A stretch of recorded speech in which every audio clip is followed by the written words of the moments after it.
Hey everybody, I'm actually back again to kind of show you my reasoning for why I'm actually in love with the idea of the pay-to-play server. Mostly has to do with the fact that they've kind of removed a lot of the issues that I have with the free-to-play server. First and foremost, one of the biggest issues I have with the free-to-play server has to come from the fact that I with the free-to-play server, there's just so much stuff that's basically forced down your throat to either buy or grind ridiculously. Well, on the pay-to-play server, that's not even existent. The cash shop does not even have a button. There's not a way to access the cash shop. There's no way to spend in-game money to make cash shop currency, and there is none of the convenience items that are available on the pay-to-play server. If you want bigger bags, you gotta find them in dungeons. Your mounts do not need to be fed. There is no patronage level 5. It's not an option. There's not even runes. Whatever they've done to these characters to make them default just work on the content that already exists in the free-to-play is something that I've myself have not quite understood, but I just know that since they've removed all of this excess junk that nobody's willing to sit down and actually pay for, is a breath of fresh air to me.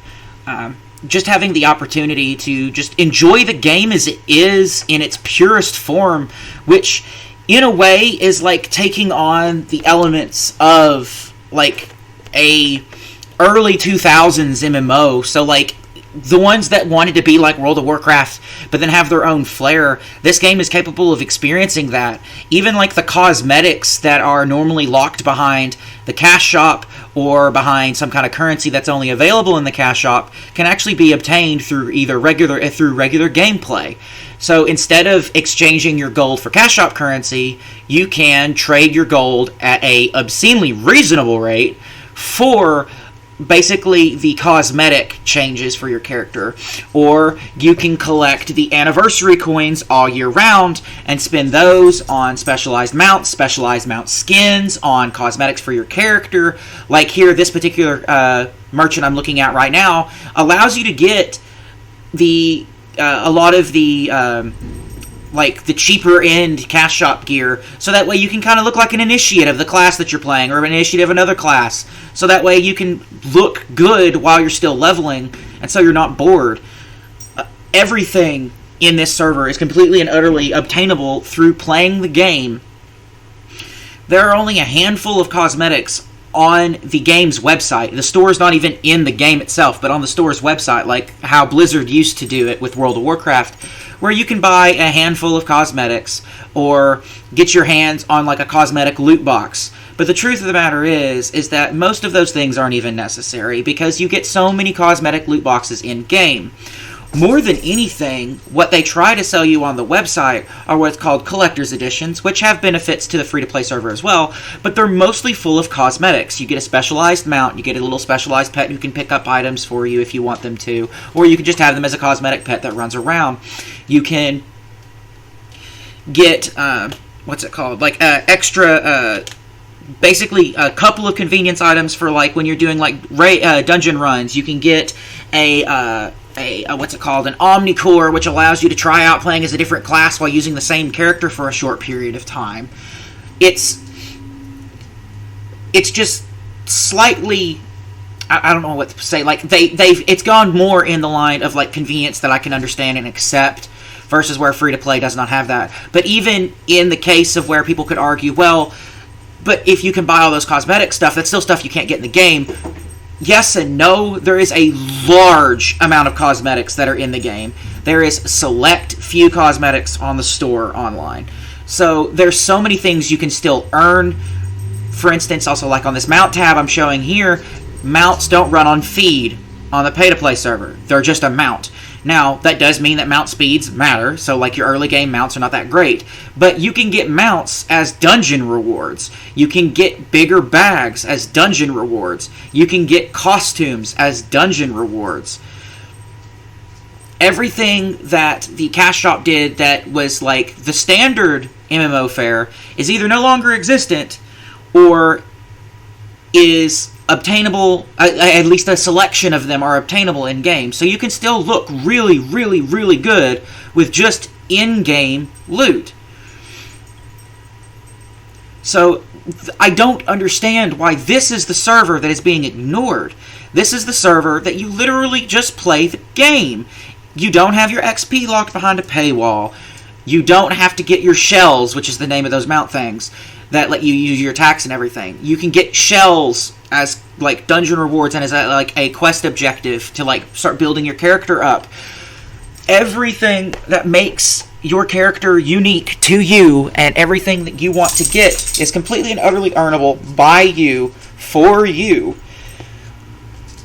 That also means when you're playing against other people that the only two things that dictate the strength of players is literally the gear that they're wearing, which you can get from doing dungeons and doing basically PvE content or doing a little bit through PvP content, or your skill in your class, your ability to understand how you play, as well as class matchups.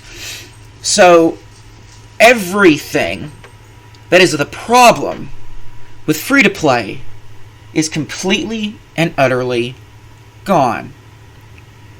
The next question I get that came to my mind when I found out about pay-to-play: what am I paying for pay-to-play? What does it cost? Well, Allods Online costs roughly $6 a month. If you pay for 6 months at a time, it costs just short of $22. So that comes out to less than $4 a month. So a game that is rich with content, that is rich with lore, that is full of so much stuff that I think the world needs to see, because in-game content in this game is crazy. The leveling content in this game is neat. Early on, it's a little bit slow, but what MMO isn't? I mean, that's kind of the fare you take when you get into these kind of genres. But when we start talking about the things that you can do at cap, the things that you can do once you start getting into the what would be basically expansion content. So once you get past level 40 and you start dealing with the expansion content, the content quality is insane, because it's like running through, like I said, expansions for like World of Warcraft or something. The stories are more in depth. The stories are more concise to what's going on in the world in that moment. And the leveling rate on the pay-to-play server is faster than the free-to-play server. It's not only the standard base rate of the 100% you're supposed to be getting, but we also get, I think it's like a 66% increase on top of that. And so, like, I've sat down and I've played, and especially if you're playing on, like, a double XP weekend, you can gain, like, 10, 11 levels with very, very little effort. You can do the regular questing content to try to do the main quests and do the world mystery quests, which get you your skill points that you need to earn that were locked behind the cash shop on free-to-play. So all they've done is made questing mandatory on pay-to-play. But what you can do is, since you're only focusing on main quests, if you ever find yourself in a drought where you can't pick up any more main quests or any more world mystery quests, all you do is go into the group finder and then go over to, like, I think it's called like the Mysterious Lands tab, and you'll boot up into a solo instance where you can hire mercenaries for free to flesh out a party, and those mercenaries will basically run the content almost by themselves if you want them to. But for like the best experience bonus, all you do is just run them with just a tank and with a healer, and then you play role of DPS, and then the three of you walk through and trash everything, and you'll level like crazy. You'll play one, there's a couple of missions that you want to do that are like defending like a specific location, like either defending a commander or defending like this orb of light, and they've got like, I think it's like 4 or 5 different missions that do that, and you can level up between 1 and 3 times depending on where you sit on the level range for that particular rating of the instance. And it gives you gear for doing that. You get like I said, a big boost in experience, and then all of that experience is also shared with Marks of Fate, which you can then use to turn around and auto-complete quests that you don't want to do.